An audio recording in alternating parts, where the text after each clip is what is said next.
these truths to be self-evident. That all men are created equal. As a member of Congress, I get to have a lot of really interesting people in the office. Experts on what they're talking about. This is the podcast for insights into the issues. China, bioterrorism, Medicare for all. In-depth discussions. Breaking it down into simple terms. We hold these truths. We hold these truths. With Dan Crenshaw. The Eagle has landed. Hey, welcome back, everybody. Back to some policy deep dives. Hope you learned something today. So to help you learn, we have a PhD with us, a PhD from Harvard, nonetheless. Dr. Scott Winship, thanks so much for being on. Oh, pleasure. Thanks for having me on. So I got a long bio for you, but I'm just going to say you're a senior fellow and director of poverty studies at the American Enterprise Institute. So as the audience might guess, we're going to talk about poverty. It's a good subject to dive into, especially as a Republican, because we're always accused of not caring about poverty. And the left likes to make extravagant claims about it. Was it Cori Bush? Cori Bush tweeted yesterday. Jayapal. Congresswoman Jayapal yesterday tweeted that we have the fourth highest poverty rate in the world here in the United States. I don't think that's true. I think that's probably not true. Doesn't mean it's not a problem. Doesn't mean poverty won't forever be a problem and something that we have an interest in solving. And we do care about solving it, but I think we care about getting to the source of the problem. And you being an expert on this, it's also worth noting you were a senior policy advisor for why can't help me out, man? Mike Lee, Senator Mike Lee. So, you know what you're talking about. So Scott, thanks for being on. Look, let's get to the initial question here, which is, what is the status of poverty in America right now? How should we be thinking about it? Because everybody has all these different claims. You know, if you listen to Bernie Sanders and everybody else, we just have more poverty than ever. Inequality is worse than ever. Everything is worse. Everything is worse, and that's why we need socialism. But you know, to solve a problem, you need to understand what it is first in an honest way. So can maybe walk us through that?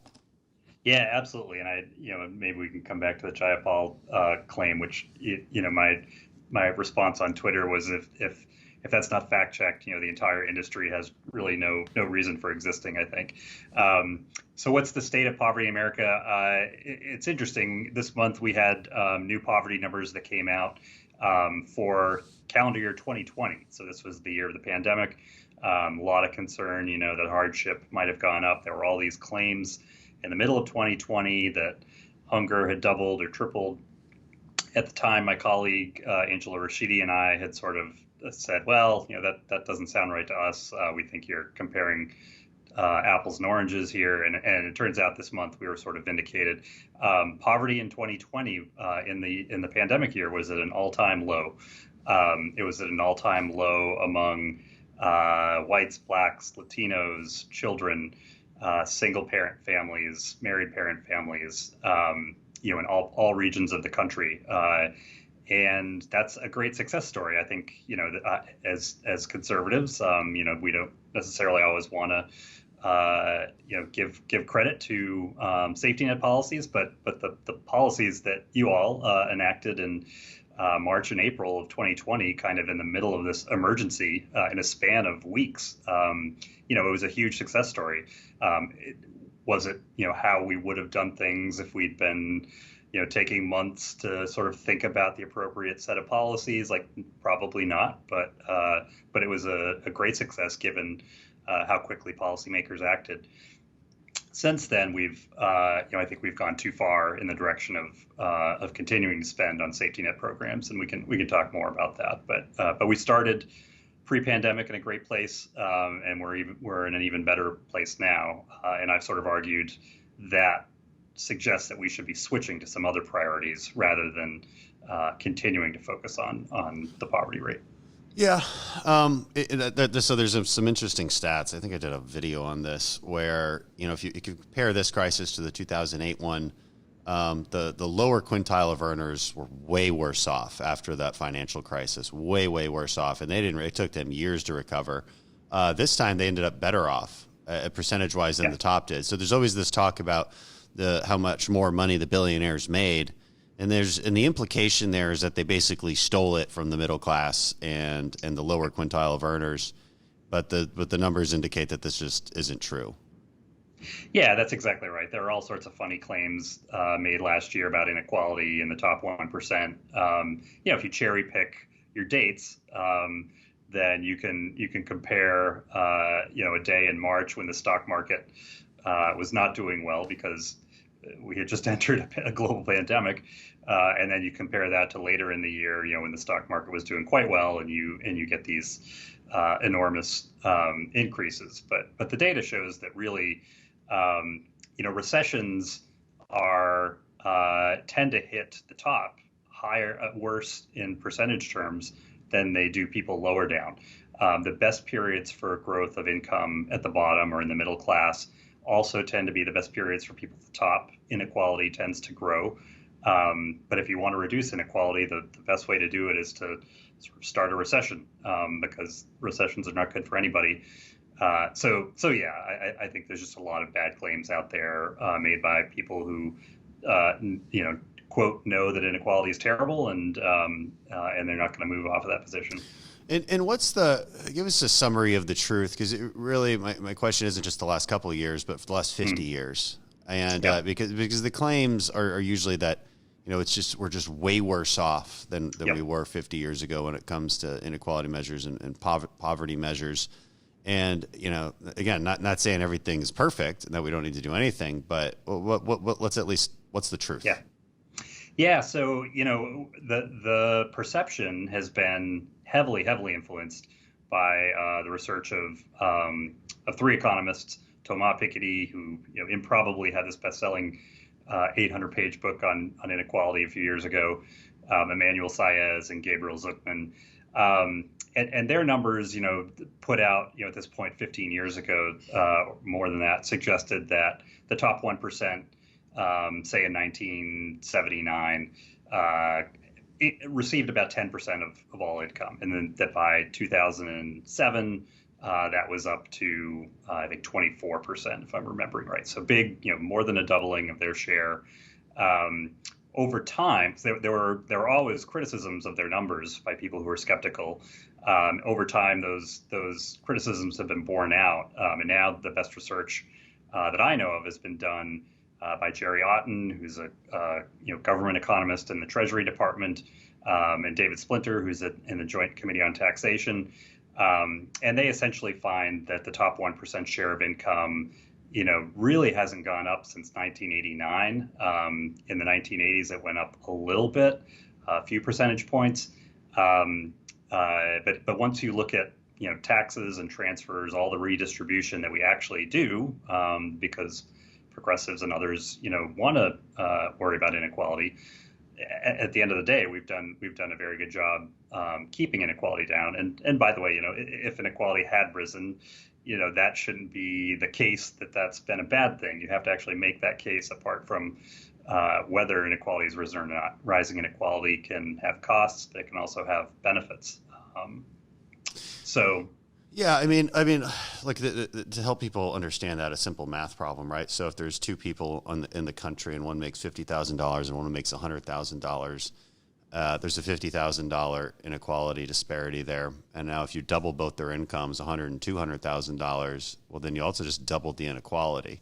But is everybody worse off? No. And so, right. There's a question of what does it mean to be in poverty now versus 50 years ago as well. That's another question worth unpacking.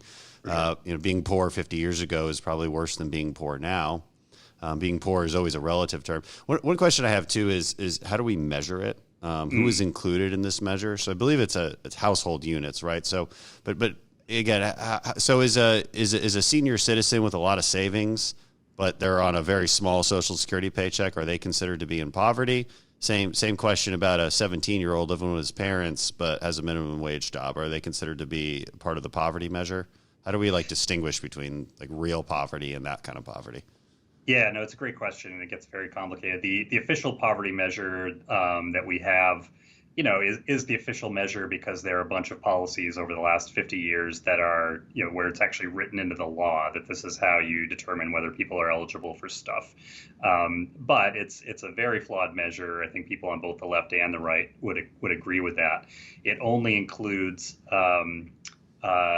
government benefits, for instance, if they come in the form of cash. So unemployment benefits count, Social Security benefits count, but food stamps don't count. The tax credits that we have, which have expanded quite a bit, in particular this year, the child tax credit and the earned income tax credit, those aren't taken into account.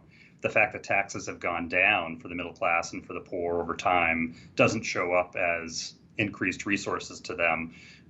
So that's a big flaw. Housing benefits, healthcare benefits don't show up as income in these measures. Yeah, but I mean, my question kind of still stands that, like, if you're just really rich because you're a trust fund baby and you happen to have a minimum wage job that you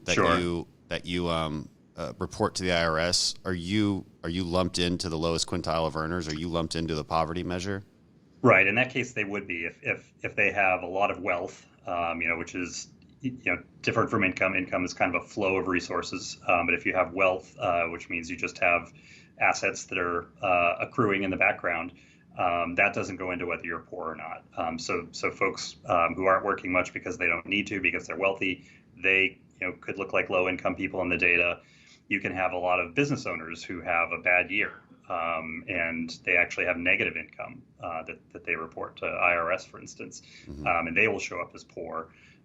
So there are all these tricky things, as you say. If you're kind of a college kid, a 20-year-old living at home, your entire family's income will get counted. If you're a 20-year-old living with another 20-year-old and you're both being supported by your parents, that income probably won't show up in the data, and you'll look poor.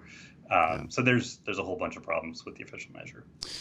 And one thing you talk about is absolute versus relative inequality. Can you talk about that and how progressives often fail to distinguish between the two? Yeah, so I think you can think about this absolute relative distinction comes into play a lot with poverty, with economic mobility, for instance. Poverty, I mean, the way that some people on the left get away with saying the U.S. has such egregiously high poverty is they use a relative measure, which a relative poverty measure says, do you make at least half of what the typical person in the country makes? And if you don't, then you're counted as poor. Well, of course, if inequality goes up, if the middle class, gets a little bit richer than people lower down, that means poverty goes up, even if everybody's getting better off over time. An absolute measure just says, no, we're going to draw a line. We're going to we'll change that every year for the cost of living, but it should represent like a fixed standard of living. If you're below that, you're poor, and so the absolute measure makes a lot more sense to me. On mobility, there's sort of this distinction between absolute mobility, which is do you end up better off than your parents or not, even if you're sort of still kind of stuck in the same station as your parents were, if you think about it in those terms. So maybe you're a security guard and your dad was a security guard, but you're a better paid security guard than your dad. That's absolute mobility. Relative mobility is, all right, if my dad was a security guard and I would like to be a lawyer, how hard or easy is it for me to become a lawyer? Both of those, I think, are important. The poverty side, I think relative poverty is just a big sort of red herring to focus on. On the mobility side, I think both are important.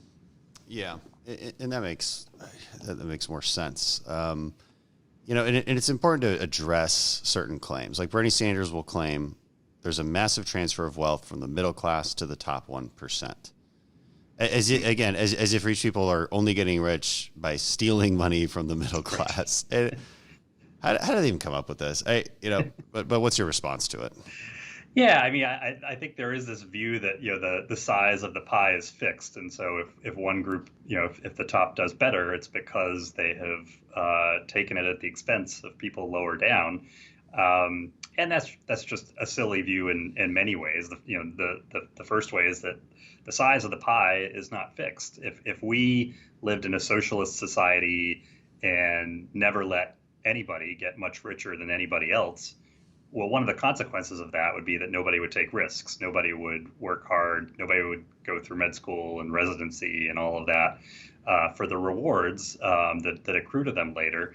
And as a result, over time, the size of the pie would not increase nearly as much as it does when we say, well, we're going to let quote Jeff Bezos become one of the richest people in the world, because if we do that, we're liable to help a lot of people in the form of jobs at Amazon, but also like all of the cheaper goods that we now can get from Amazon's website.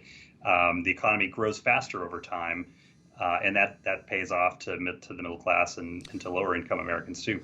And is it more accurate, if you're going to assess poverty, to understand what people can afford? I mean, to understand what kind of lifestyle they can live? Because I've seen other studies that when you actually talk to people and do survey data on their lifestyle choices, then it becomes pretty clear that they're affording a lot more things than you thought. To be impoverished in America, everybody has TVs and iPhones, so something's going on here. Well, and I'm not sure what that is, but it's at least worth unpacking.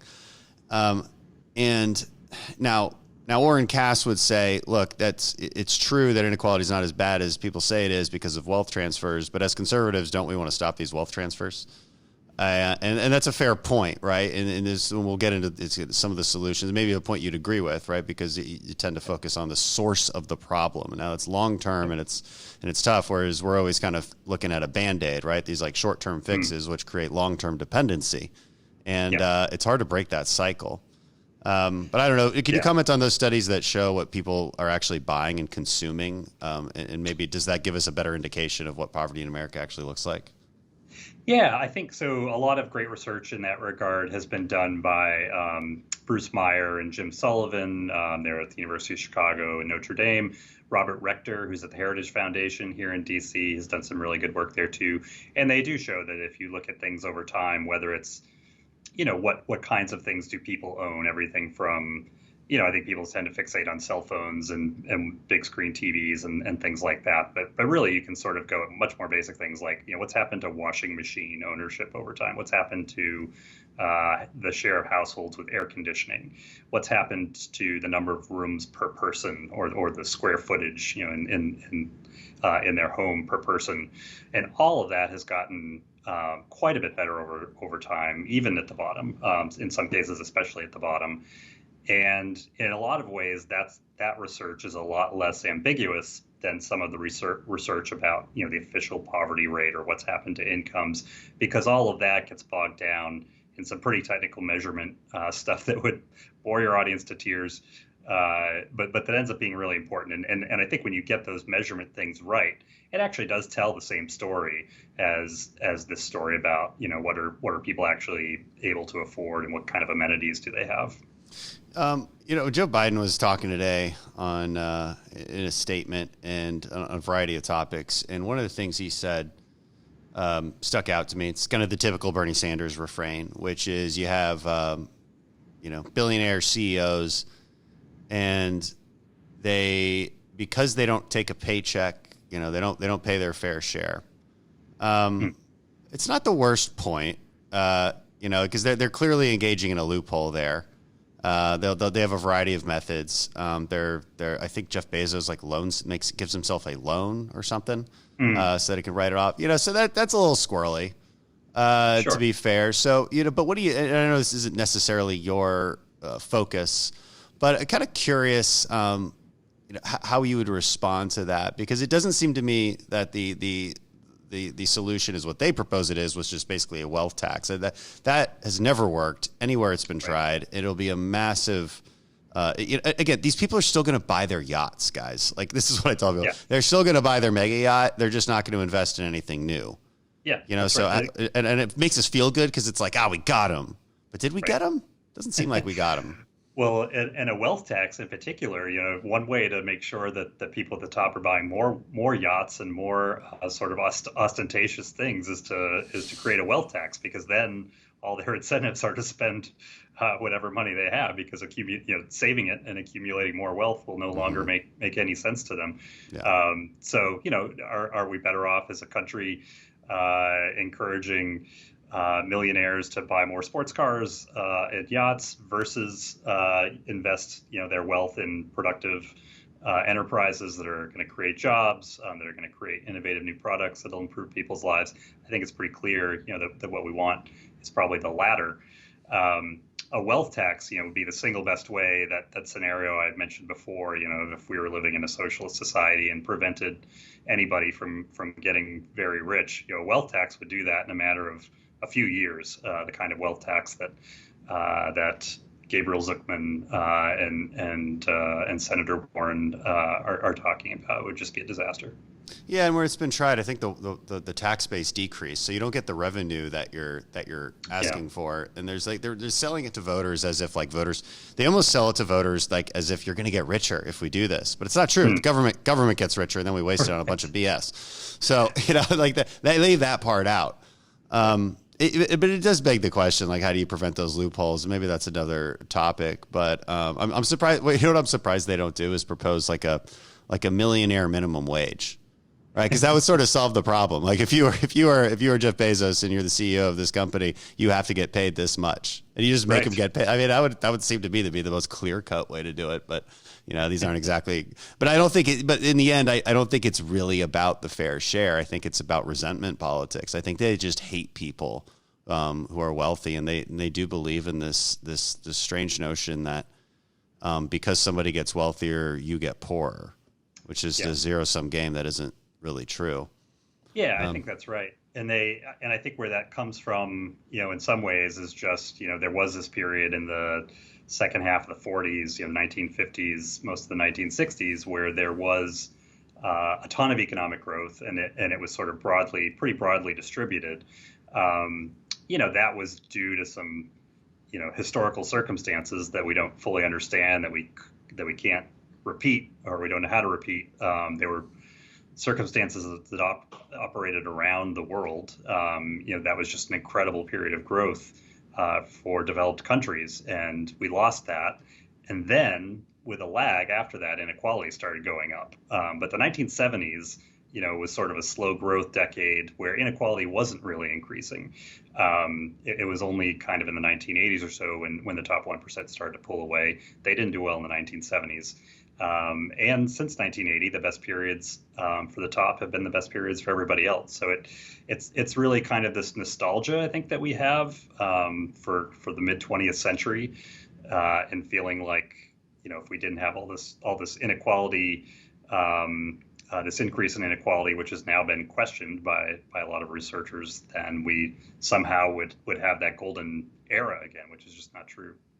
Yeah, let's talk about some of the root causes. I mean, the different types of poverty, and how you distinguish between them, and then we'll get to sort of how you solve them. Yep. Yeah. So I think root causes.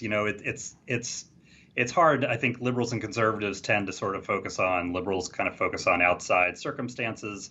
Conservatives tend to focus on individual, personal responsibility, hard work, and I think both are important. I think. There is a fair degree of intergenerational immobility, where if you're born to a poor family, it's harder for you to escape poverty as an adult, and that's for a variety of reasons. From money being important, which I think the left tends to think is the whole story. I tend to think that's a much smaller part of the story. Part of the story is just having parents who, even with the best of intentions, don't necessarily have the education or the skills to know how to equip their kids to succeed out there in the world. Part of it is, the neighborhood that you grow up in. What sort of aspirations do your neighbors have? Part of it's deep-seated historical stuff. I mean, there's a reason why African Americans have much lower economic mobility than white Americans do, that relate to, just a whole set of historical circumstances that burden those families in a way that few white Americans are. But I think the trick for policy is to keep in mind that the messages that we send to people also are really important. If we sort of tell people, look, there's nothing you can do about your fate because you were born with these, with these barriers or these disadvantages, that what does that say to people? That basically says, okay, well then, you, the federal government, owe me transfers so that I can no longer be in poverty. That actually like works on sort of a mathematical level, right? We could just give everybody who's poor a certain amount of money and raise them above a poverty line, but that's not going to help their long-term prospects. It's not going to help them invest in their human capital. It's not going to help them help their kids, escape poverty themselves. And it also would threaten to kind of slow economic growth generally and encourage more and more people to sort of see themselves as not being able to determine their own fate and as being owed recompense from the government because of that.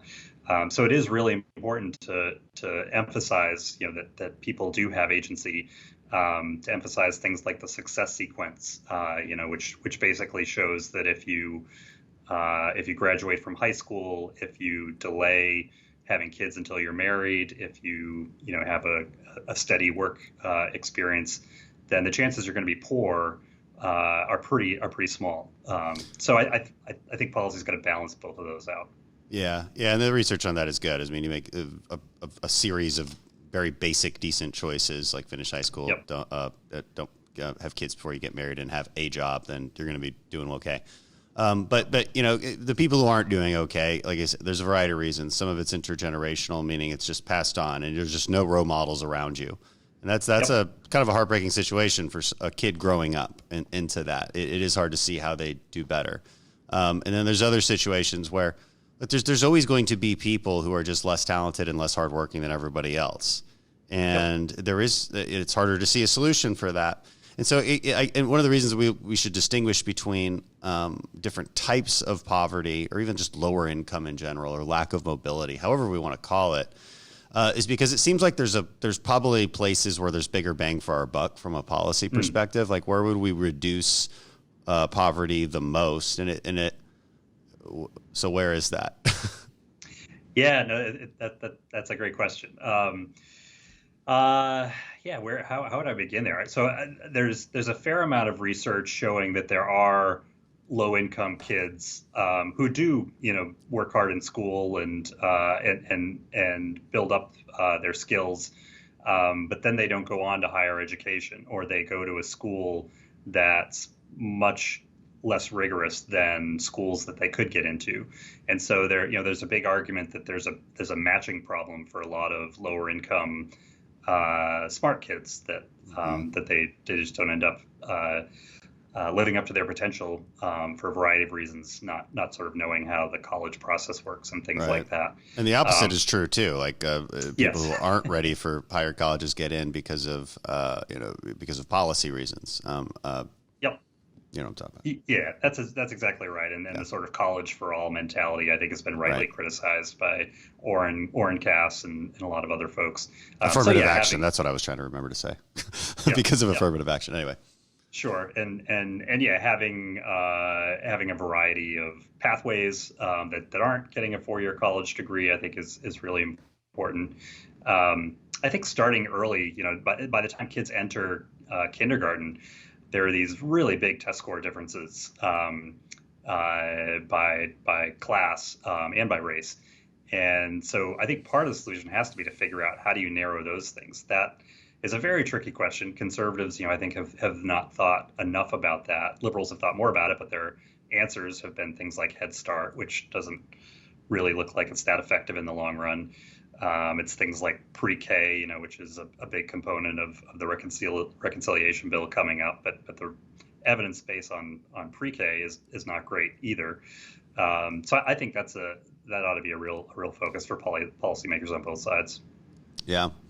I mean, is it possible to focus on the intergenerational side of it? And I guess how would you do it?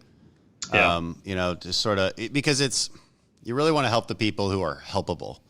For sure. And the left does make a compelling argument in this sense when they're saying, like, look, in a couple ways, and this kind of gets to the short-term versus long-term fixes. And they're like, yeah, you can think long-term all you want, but they got to pay bills next month.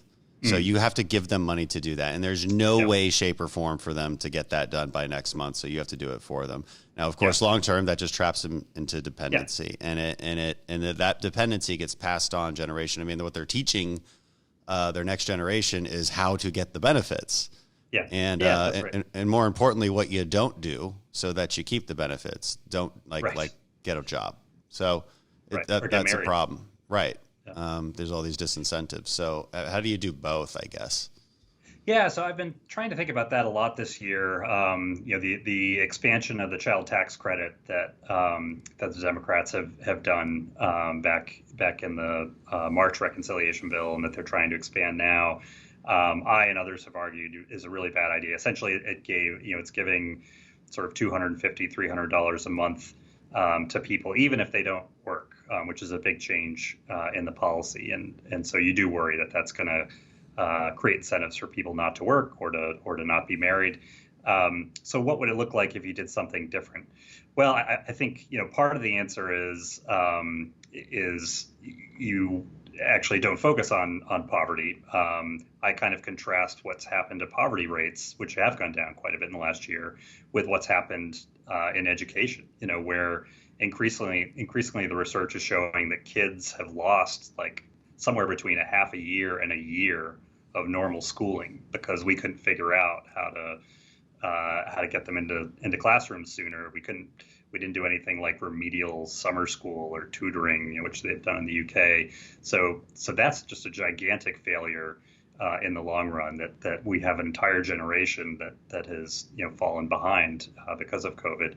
The other thing I think you can do is when you come up with policies that actually would reduce poverty, you design them in such a way that these risks, these kind of unintended consequences, are minimized. And so I've proposed, for instance, taking the earned income tax credit, which is a sort of bonus that low income workers get, but you have to work to get it. I've proposed expanding that for married couples who have one or two kids fairly dramatically, and that would sort of send signals about marriage and sort of what the payoff is to marrying or not marrying. Mm-hmm. You can do things like institute work requirements in our safety net programs. We have those for this small cash welfare program now, TANF, which used to be a lot bigger and now has become pretty small. We don't have them very much for things like food stamps, for SNAP benefits, or for housing benefits. So we could actually be more generous with those benefits if we paired them with work requirements or time limits. We could say like we're actually going to be more generous, but after a couple of years, you're going to be expected to work your way off of them. We could do things. I've proposed this year something a little bit more controversial, I guess, which would be essentially a baby bond account, where kids would essentially have money deposited into an account that when they turn 18, they could use for things like home ownership, small business investment, higher education, things like that. So there are a number of things you can do. Where to get the money these days, it's obviously a gigantic problem, and so that argues less for expanding benefits and more for building incentives into the programs we do have, like work requirements or time limits. Yeah, it seems like common sense. There used to be, in my estimation, a little bit more bipartisan agreement on that, but Democrats are just fully opposed to any work requirement at all. It's like they want you trapped in that. It's like they want it. And just to be clear, the earned income tax credit, the reason that works well is because it's like a glide path. It's not this cliff that as soon as you take that promotion, you lose money from the government. And that's a disincentive to take a promotion. And then again, it traps people. And so the earned income tax credit's just a better method for that. I'm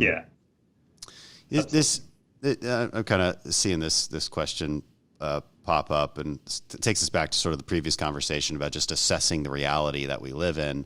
But I thought it's interesting, so I want to bring it up. And it's on this, the leisure time.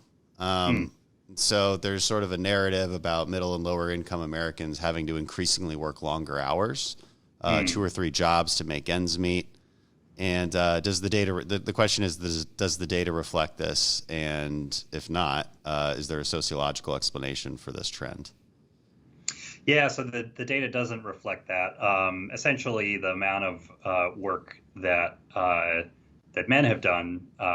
So I guess I'd put it a couple ways. The amount of work that working men do has not gone up in decades, probably going back to, I don't know, 1940 or so. The work that women have done has increased a lot, and that's, by my lights, I think that's a positive story. It reflects, kind of more opportunities for women. We could get into a whole thing about how much of it is they're, having to bail out their husbands. I think that's just empirically a totally wrong story, big picture wise. What has changed a lot is that the number of men who are working, who are of working age but not working, that has gone up quite a bit. And some people don't realize this. That's gone up quite a bit for about 70 or 80 years as well. So it's another very long-term trend. And because of that, and because more of those men are lower skilled men, it's actually the case that that people on the lower end of the income scale work less than they used to, not more.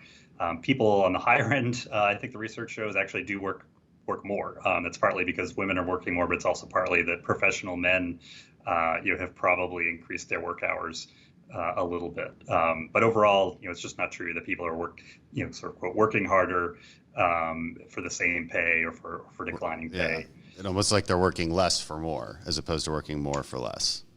Yeah, and the retirement age, has fallen over decades as well. So it's not just sort of how many hours a week do you work or how many weeks a year. We work fewer years of our lives because we're living longer, and retirement starts earlier. So in that sense, it's a very positive story over time. The men dropping out of the workforce part of the story is not a good story by any stretch, but it's a different story than people are having to work longer hours and harder because their pay isn't keeping up.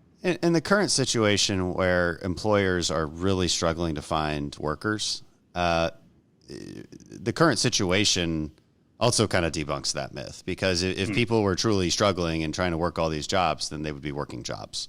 So something's going on, and look, obviously some of the explanation has been getting paid to stay at home, but that benefit is now ended. So maybe we do see some resurgence. But in states where we ended it, like in Texas, I think months ago, the problem still persists. So how are people having enough income to just stay at home and not work and not go back to work? I mean, where are they getting this from? Yeah, I think it's a really complicated story. I mean, I think at the end of the day, the safety net benefits are a big part of the story. In particular, the checks that people got, the $1,200 checks. There were three rounds of checks, I guess, that people got over the course of a year. When the data came out showing savings rates for the United States, in 2020 we had just these off the charts savings rates. And what that indicated is that a lot of those checks, unsurprisingly, went to people who didn't really need them, and just saved the money. I think a lot of it went to people who, are lower income, definitely benefited from them, were able to sort of buy more food and things like that. But probably even a lot of them ended up with more than what they were used to having, and were able to save some of it. I think those benefits, and the monthly child tax credit, has been going out since July. I think those have prevented a lot of people from working who otherwise would have, and I think the proof will be in the pudding. Now that the federal part of the expansion has expired. The other thing is, in some places, the health situation is still a scare for some folks. For some people, the childcare, constraints are still a problem. But as for how people are surviving, I think they're surviving because of the policy response over the last year and a half, which I think probably went further than it ought to have. Poverty, the numbers I've seen, poverty in 2021 are lower than they were in 2019 before the pandemic. So it's not that we kept hardship at the pre-pandemic levels. We've actually driven it even lower. So I think policymakers really need to take a look at that moving forward. I'm wondering what like the perfect system would look like if you could just rewrite it all. We've kind of gotten into it. It seems like it would be very much a simplified welfare system that doesn't have a million different programs and has the incentive structure that an earned income tax credit has. And everything would just go under that. Now, it doesn't quite solve some of the worst intergenerational poverty problems because there's and you write about this plenty, the social capital, right? It doesn't solve the social problem. And it might make you survive, but the goal in life is not surviving. It's pursuing your happiness. I think we wrote something like that back in 1776. And so that's just a harder problem to solve. I mean, and has anything worked there? Is it just community programs? I'm sure that they've been tried over and over again, right? Whether it's a community center with job training and social services, and it just doesn't seem to make a dent. Might help a few here or there, but not others. I mean, any ideas come to mind? Yeah, no, it's a great question. I think, the place where we've tried to revive, if you think about it broadly in terms of associational life, what we do together with each other, the place that we've thought most about that, I think, as policy people, is trying to fix the declining family. And, we have not figured out how to do that. Single parent households are no longer increasing. It's sort of leveled off at a very high plateau, but we certainly haven't managed to push it down.